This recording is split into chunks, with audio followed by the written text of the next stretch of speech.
So when searching for comparable properties, there are a couple of 100% primary things that you want to use in your search criteria.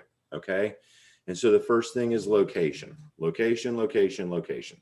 All right. And so what I'm going to do is I'm going to go in here. All right. So the first is location. The second thing is how recent the transaction was. Okay. So the sale That's for date. off market?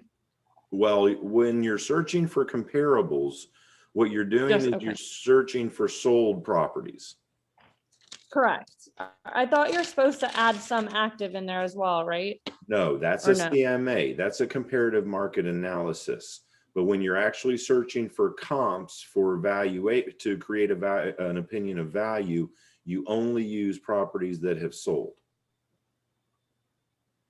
Now you can look at pending and contingent properties. You can call those agents and find out how soon they're selling, see if you can get some information as to what they intend to close for. But an appraisal, if you think about this as a mini appraisal, an appraisal can only use a sold comparable. So you're searching for sold comps, okay? Okay. And so when I'm helping a buyer evaluate the value of a property they're looking for, I'm going to search for sold comps, and I'm going to search for sold comps that are ideally less than 6 months old, however, up to 12 months old. Okay. Okay. So the more recent the sale, or the more recent the sale the comparable is, the more accurately that represents current market conditions. Make sense? Correct. Yeah. Oh, yeah. So I just can't, because Morgan taught me to do it on resources on RPR. Is there a better way to do it? Is this the best way to do it? This is how I do it. I mean, everybody pulls comps differently. At the end of the day, I just want the data. If you want a fancy report, then you can do it in RPR, but this is just going to quite simply give you the best ability to select the data or select the comps. Okay. Okay.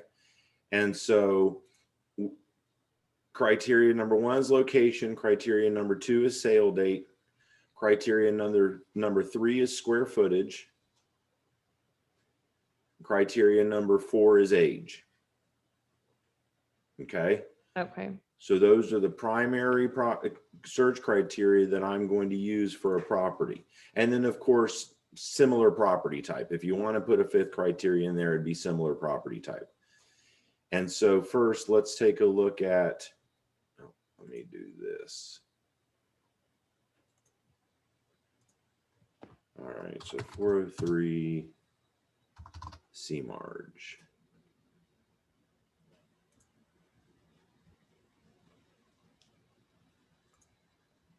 All right, so this is, so I've entered in status of sold. You can see the stuff that I'm putting in here. I've entered in close date 6 months back. I'm going to enter in the property type as residential detached. And then the next thing that I'm going to do is I'm going to go to the map.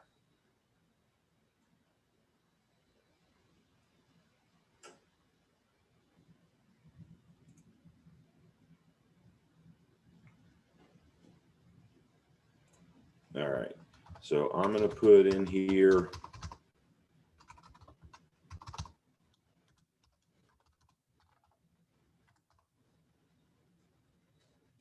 I'm going to locate the property, and then I'm going to put a 1.5 mile circle around that property.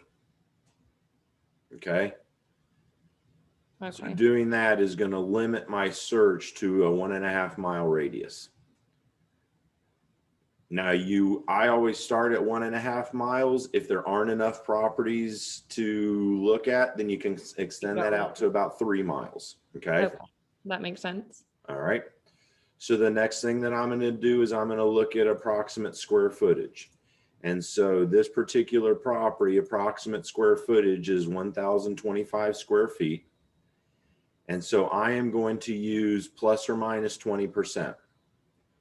So I'm going to search for 800 to 1,200 square feet. Okay. So that gives me a 20% plus or minus range around the subject property like square footage. Okay, so like 200 under, 200 over type of thing. Right. About, give or take. Yes. Okay. Yeah. Okay. And then the next thing that I'm going to look at is age. So this was built in 1970. So I'm always going to start at 10 years plus or minus. So I'm going to go 1960 to 1980 for a year built. Okay. Okay. And so you see with this criteria, I'm down to one comparable sale. And so this is where I need to start broadening the range of comparables. Okay, that makes a lot of sense to start at the most, the best, option. If there's not a lot, you just expand. Right. Okay. Exactly. And so one of the first things that I will expand is this particular property updated. Has the subject property been updated or renovated? It's an investment property, so yeah, they did. Okay. Do work. So then I might take the top range of my year built out. Okay. And so that only gives me one property. If I take out all year built, that takes me to 22. So maybe I'll take this down to what our subject was 1970. So maybe I'll take that down to 1950. All right. So that gives me a few more options to search from, just changing the year built minimum threshold. Okay. Okay. The other thing that I might do is look at my radius. However, before I do that, I'm going to come in here and I'm going to look at the map and I'm going to say, okay. The radius is like, you don't want that to be very far out. That's like the last thing you want to like increase, right? Typically, yes. Okay. And so we see that on this particular map,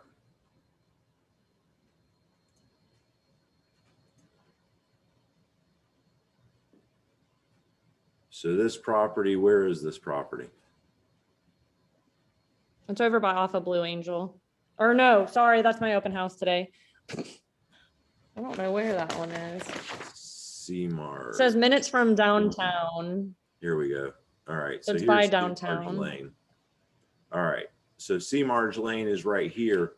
So what I'm seeing is that everything that I have selected or everything that's coming up in my search are not in this same similar area, right? I mean, these out here, these are very different areas. These are very different neighborhoods, completely different feel to the neighborhoods, right? Would you minimize the distance and add like bedrooms and stuff, or not yet? I wouldn't never add bedrooms. Bedrooms is not a criteria for searching for comps.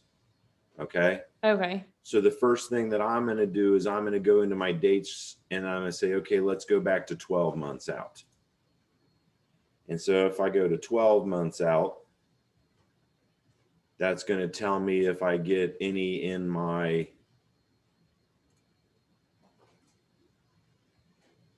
the closer area. And so now going to 12 months out, that's given me a couple over here.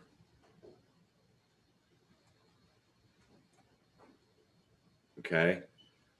So just based upon their proximity, I'm going to select those comps, number 1, number 2, and number 3, because they're in the same general neighborhood. You see how I'm making that decision? Yeah. Okay. Oh, wait, but how did you get, okay. Sorry. I was like, I didn't know how you got the box there, but that was just the screen. Okay. Yep. Okay. And so that gives me 3 comps to look at. However, I'm going to try to find some more. And so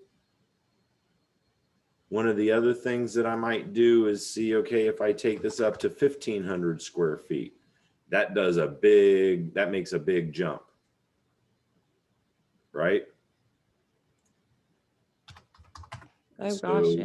Let me kind of narrow things in here a little bit. So now I've extended the upper end of the square footage, and I've put back in a top end for the year built. So let's see how many properties that shows us on the map.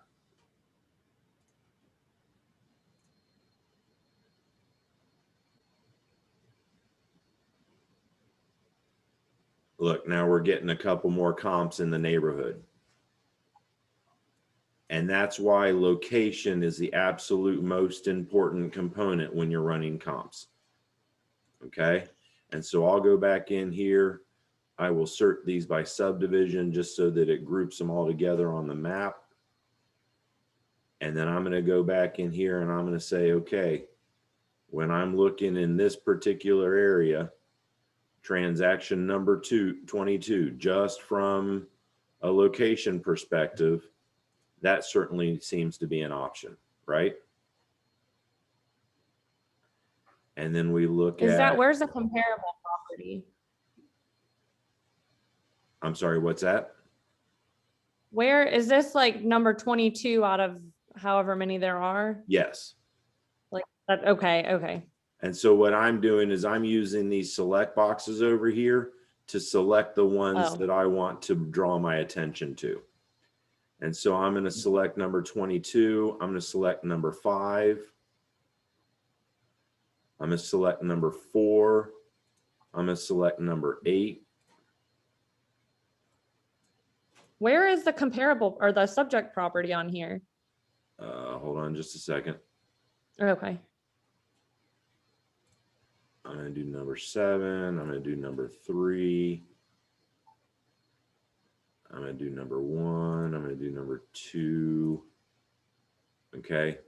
The subject property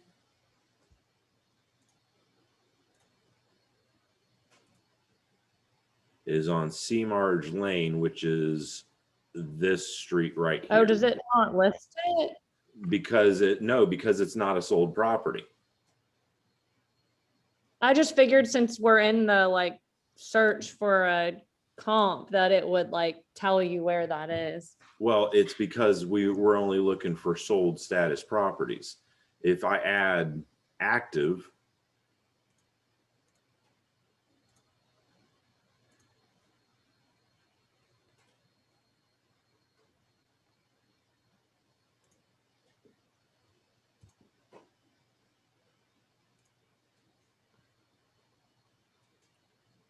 then it should show me Number 35? No, it should be number 30. Oh, there it goes. Yeah, 403 Seamarge. Okay. Okay. And so that's why it wasn't showing up before, is because before we were only looking at sold properties. So now if we know that 30 is what we're interested in, we know 29's in the same area. We know 8 and 10 are in the same area. Those are active, so they're not comps, but we'll go ahead and check them. We know that number 5, number 6, and number 9 are in the same area. But that will help me because they're a different color. If I can indicate, okay, number 30, the green one that's active is my my listing or the one I'm doing, then I could ignore all the other, active and just, I'll be able to get a better picture where the other ones are at. Absolutely. The blue ones. Absolutely.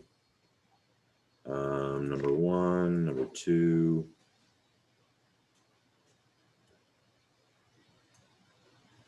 And number 4. All right, so we've got a pretty decent number of properties that are in this immediate vicinity of the subject property, right? Yeah. And so now I'm going to go back to my list view and I'm going to select checks so that I'm only looking at the ones that I've checked. I'm going to go ahead and uncheck these 2 contingent properties since I don't need them for sold comps. So I'm going to hit checked again. So it only shows me the checked. I'll leave the active one in there. And then now I'm going to go through and I'm going to look at each one of these properties and I'm going to pick the 3 or 4 at least that are most similar in condition and style and features to this one, right? Okay. And so the way that I do that is I'm going to go in here. This is the subject property. So I'm going to go in here. I'm going to look, okay, it's in livable, financeable condition, fairly updated. All right. So then I'm going to go to the first comp and I'm going to check in here and I'm going to say, okay, what's the condition?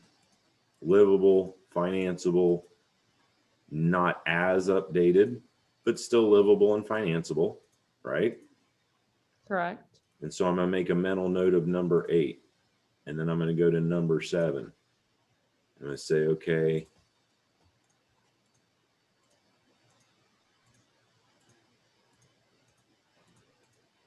number 7, definitely livable, definitely financeable. Oh, wow. Updatable. That one's Right. nice. So number 8, I'm going to grade as maybe a grade B comp. Number 7, I'm going to grade as a grade A comp, right? Just so that I can keep track of it mentally. Number 6, very updated, very livable. So it looks like that's a pretty viable comp. That one's the nicest I've seen. Mhm. That's nice. Number 5, not as updated, but certainly livable and financeable. So we'll put that as a grade B.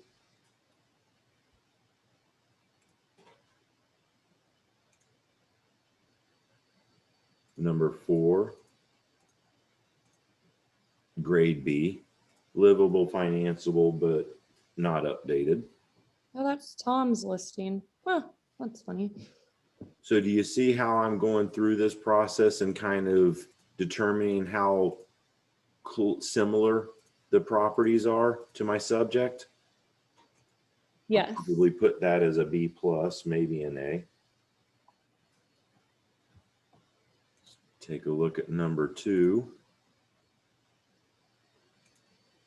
Oh gosh, 99,000. That's probably. Huh. All right, Cute little financeable, home. not as updated, but updated nonetheless. So we'll put that as a B plus.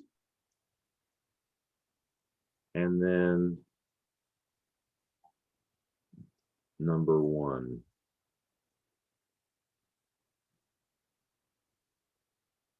I would put that as the least comparable from a condition perspective, wouldn't you? Yeah. So I'm going to put Yeah. that one as a C. All right. So now I know that number 1, I'm going to go ahead and take that out because it was the least comparable, right? Correct.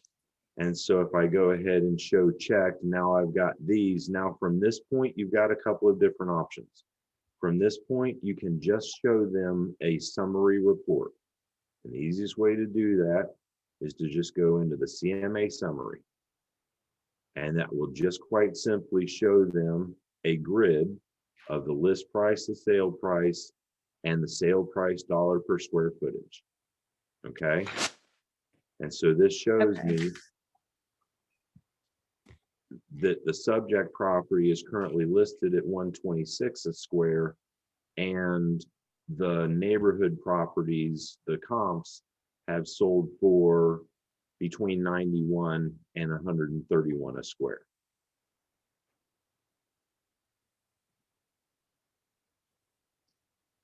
Oh, so this is the like sum of all of these. They kind of average those out for you. Yep. So this is the average, the minimum, the maximum, and the median. And Okay. so from a comp perspective, yes, there are some sales, 1, maybe 2 sales that justify a 126, 129, $130 per square footage price. However, everything else is below $110 a square. Yeah, I was gonna say. And so you would go back and you would look at those two particular properties and you would say, okay, are they similar enough? Right? They're $200. They're, do they have garages? Do they have much more updated fixtures? Is the location significantly different? The feel for it. I mean, we know that a neighborhood can feel different from street to street, right? So is this street really, really great and that street not so much? There's all of those variables that will influence where the actual value will come in at, okay? And so here's where you have to be very careful in how you use this information. As a transaction broker, this is where you stop. You are not giving an opinion of value, you are giving data. And as a transaction broker, that is all you are allowed to do. And So so how do the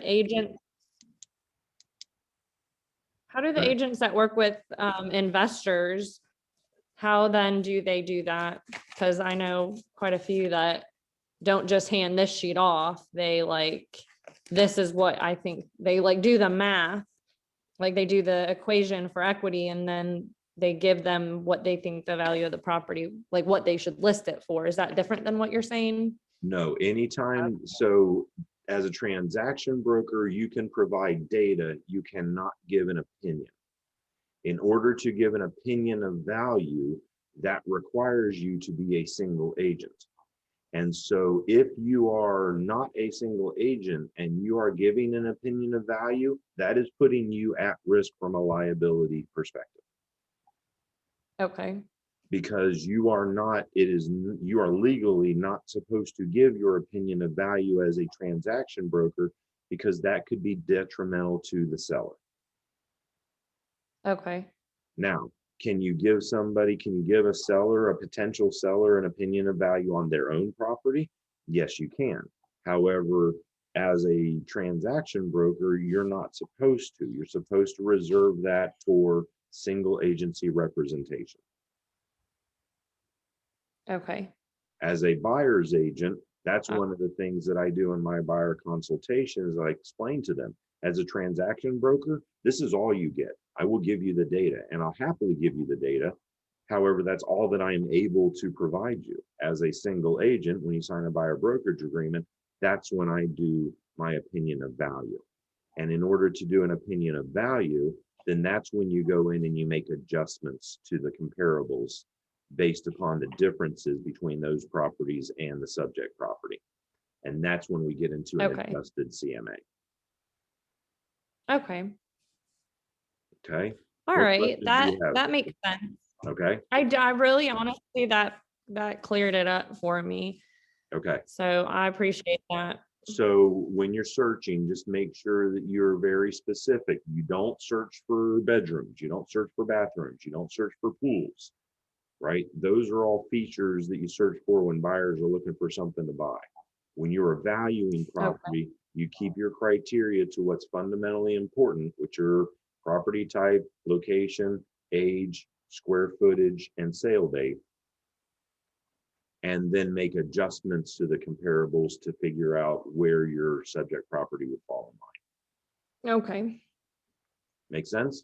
Yes, I appreciate that. I needed a brush up. I've done it before, but my broker didn't explain it like that, and I figured you would be explaining it correctly. So okay. So thank you very much. I do appreciate that. You're welcome. Do you want me to send this video link or are you good? Yeah, if you could, that would, yeah. If you actually could, I didn't take many notes because I was going to just use this. All right, cool. All right, Brent, have a good weekend. Thank you again. You too. Let me know how I can help. All right, thanks. Bye.